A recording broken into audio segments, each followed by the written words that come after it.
Hey everybody, we're back here at Ockoocangansett Farm. Did I get it right, guys? Yep. Yep. Awesome.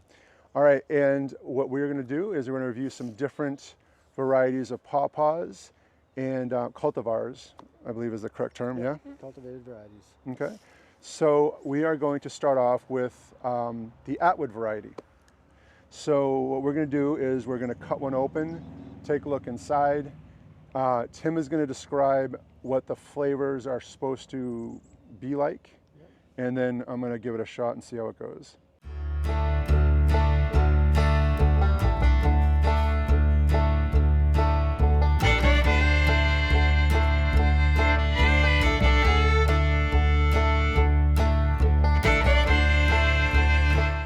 So this is Atwood. It's a Kentucky State University variety. It's a little bit of a pale flesh pawpaw. Has kind of a butter yellow thing going on. It's supposed to be light, fruity, a little bit of vanilla tone. These seem to have ripened properly in our climate, so let's see how they taste. Awesome. All right, so we're going to grab a spoon.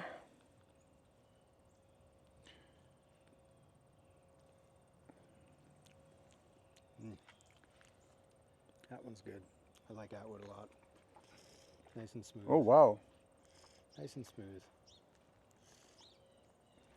I just swallowed a seed. That's all right. They'll be fine. Tastes good with toothpaste too. Yeah? So I mentioned this in my other video when I talk about the farm itself, but I have never tried, I'd never tried PawPaws before a few years ago where Tim and Christine introduced them to me, and ever since then I haven't been able to get enough of them. They're just the most amazing fruits. So good. So good. And there's several different flavors too. So this is one of the lighter flavors. We're going to get into some heavier ones in a minute. Yeah, so now you were saying when you're trying to give the background flavors, you're saying like vanilla, caramel, and whatnot, but I think this almost tastes kind of more like the pineapple-y one you were talking about before. Pineapple-y. Okay, that's interesting. People get different flavor notes from them. So yeah, flavor is subjective. I find this one to be lighter, a little more almost vanilla, but I can see the pineapple tone as well. That makes sense to me, and that's a common tone in PawPaws as well. So the original ones that he gave me were, they just taste like banana custard. Do you remember by any chance what those original ones were?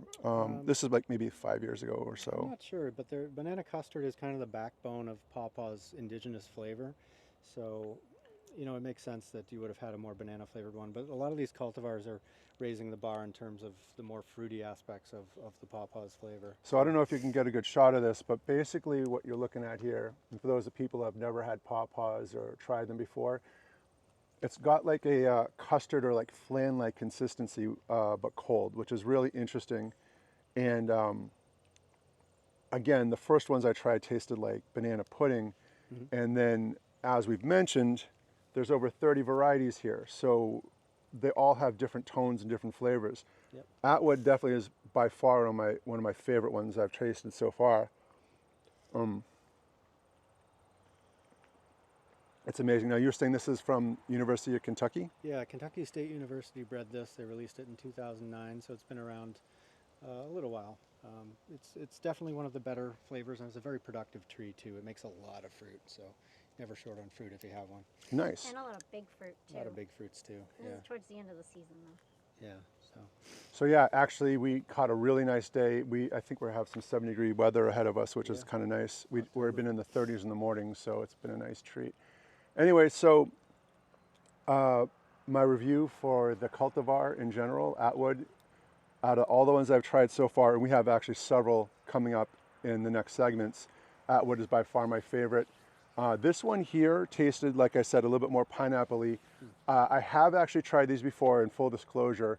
The other ones I've had did taste more like the vanilla caramel that you were talking about. Yeah. Now, I think, and this is just my novice opinion, the ones that I've had sat a little bit longer and maybe ripened a little bit longer because the flesh inside was a little bit more yellowish and also softer. Yeah, so this one felt a little bit harder. Maybe the flavor profile kind of changes as it develops more. Absolutely. PawPaws go through a ripening stage where they come off the tree with more fruity flavors, And as they develop spots on the skin, they get some of those more caramel tones, such as Susquehanna here. That'll have some caramel tones to it. So it's a flavor evolution in terms of the ripening process. Okay, so that makes sense because the ones that I got, I let sit for a couple of days and then actually go into the fridge. And by the time I got to it, the consistency was much more almost pudding-like, and the flavors were mind-blowing. Like, just so, it was like eating candy. So again, Atwood so far, definitely my favorite. And tune in, and we are going to check out some more cultivars. Thank you, Tim. Thank you, Christine. You're welcome. All right, that's it for now from Ockoocangansett. Hope I can say that like 15 more times today because we have a bunch of cultivars to review. Yep. See you next time.